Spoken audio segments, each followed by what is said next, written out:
സത്യം പറഞ്ഞതിന് തന്നെ പോലെ ഒരു പീറച്ചക്കനെ പേടിച്ചതുകൊണ്ടാണ് കേസെന്ന് വ്ളോഗർ ജുനൈസ് പാണാളി. സത്യത്തിനു വേണ്ടി ജയിലിൽ പോകാനും മടിയില്ല, പറഞ്ഞതിൽ നിന്ന് പിന്നോട്ടു പോകില്ലെന്നും അവകാശം ചോദിച്ചു വാങ്ങാത്തതിനാണ് വിമർശിച്ചതെന്നും വ്യക്തിപരമായ അധിക്ഷേപമായിരുന്നില്ലെന്നും ജുനൈസ് വ്യക്തമാക്കി. അടിത്തറയുള്ള ബന്ധങ്ങൾക്ക് ഉറപ്പുള്ള വിശ്വാസം. Koolath tiles, marbles, sanitary ware and CP fittings. റോഡിലെ തകർച്ചയുടെ പേരിൽ നഗരസഭാധ്യക്ഷയെ വ്യക്തിപരമായി അധിക്ഷേപിച്ചെന്നും സ്ത്രീത്വത്തെ അപമാനിച്ചെന്നും കാട്ടി കൊണ്ടോട്ടി നഗരസഭാധ്യക്ഷ നിതാ ഷഹീർ നൽകിയ പരാതിയിലാണ് വ്ളോഗർ ജുനൈസ് പാണാളിയുടെ വിമർശനം.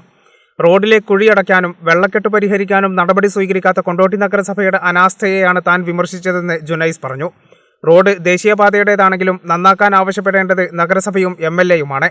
അതിനാണ് അവരെ വിജയിപ്പിച്ചു വിട്ടത്. സാധാരണ വോട്ടർ എന്ന നിലയിൽ മാത്രമാണ് തന്റെ വിമർശനം. അതിൽ തെറ്റുണ്ടെന്ന് തോന്നുന്നില്ല.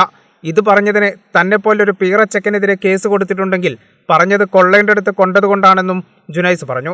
സാധാരണക്കാരനായ ഒരു വോട്ടർ എന്നുള്ള നിലയിൽ, അല്ലെങ്കിൽ ഇവിടുത്തെ സാധാരണക്കാരുടെ പ്രശ്നങ്ങൾ പറയാൻ താല്പര്യപ്പെടുന്ന ഒരാൾ എന്നുള്ള നിലയിൽ ഞാൻ പറഞ്ഞതിൽ ഒരു തെറ്റും എനിക്ക് തോന്നുന്നില്ല. കാരണം എൻ്റെ പിറകിൽ നിൽക്കുന്ന ഈ പൊതുജനങ്ങൾ, ഇവർ നീറ്റാണിമൽ എന്ന് പറയുന്ന സ്ഥലം തുടങ്ങിയിട്ട് കുറുപ്പത്ത് വരെ എത്തുന്ന ഈ സ്ഥലം വരെ കടന്നു പോകാൻ ഏകദേശം ഒരു അരമണിക്കൂർ 45 മിനിറ്റോളം ഇവർ സമയമെടുക്കുകയാണ്. ഈ ഒരു അവസ്ഥയിൽ ഞാനും എൻ്റെ സ്കൂട്ടിയോ എൻ്റെ കാറോ കൊണ്ട് ഈ റോഡിലേക്ക് ഇറങ്ങുകയാണെന്നുണ്ടെങ്കിൽ എനിക്കും കാണേണ്ടത് ഇതാണ്. കൊണ്ടോട്ടിയുടെ ഈ വെള്ളത്തിൻ്റെ പ്രശ്നം ഇന്നോ ഇന്നലെയോ തുടങ്ങിയതല്ല, ഒരുപാട് കാലങ്ങളായിട്ട് തുടങ്ങിയതാണ്. മുനിസിപ്പാലിറ്റിക്ക് ഇതിൽ ഉത്തരവാദിത്തമില്ല, MLAക്ക് ഇതിൽ ഉത്തരവാദിത്തമില്ല എന്ന് പറയുന്നതിൽ ഒരു കഴമ്പുമില്ല. കാരണം നാഷണൽ ഹൈവേ അതോറിറ്റി ഓഫ് ഇന്ത്യയുടെ പരിധിയിൽ പെടുന്ന ഡ്രെയിനേജാണ്, റോഡാണ് എന്നുണ്ടെങ്കിൽ ഇതിന് നാഷണൽ ഹൈവേ അതോറിറ്റി ഓഫ് ഇന്ത്യയോട് ചോദിച്ചു വാങ്ങിക്കൊണ്ടുവരാൻ വേണ്ടിയിട്ടാണ് സ്കൂളിൻ്റെ വരാന്തയിലും മദ്രസയുടെ വരാന്തയിലും ഞാനും നിങ്ങളൊക്കെ നിന്നിട്ട് ചൂണ്ടുവിരലിലും മഷി പുരട്ടിയിട്ട് ഇവരെ ഈ പണിക്ക് വിട്ടത്. ഇവർക്ക് ഈ പണിക്ക് കഴിയില്ല എന്നുണ്ടെങ്കിൽ ഇവർ രാജിവെച്ച് പോകണം.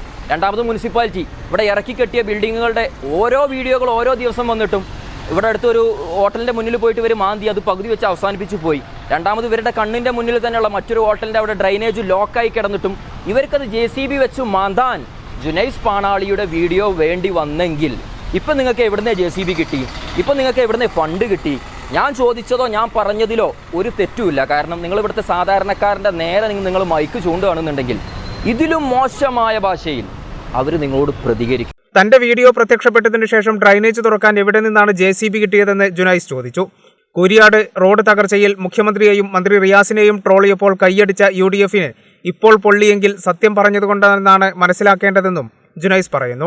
പൊതുപ്രവർത്തന രംഗത്തേക്ക് ഇറങ്ങുമ്പം ജനങ്ങൾ ചോദ്യം ചെയ്യും. അത് സത്യം ചോദ്യം ചെയ്യുന്ന സമയത്ത് നിങ്ങൾക്ക് ഉത്തരമില്ല എന്നുണ്ടെങ്കിൽ നിങ്ങൾ ഇതുപോലെ കേസ് കൊടുത്ത് ജയിലിൽ അടക്കുക തന്നെ ചെയ്യും. എനിക്ക് പറയാൻ ഈ വിഷയത്തിൽ അത്ര മാത്രമേ ഉള്ളൂ.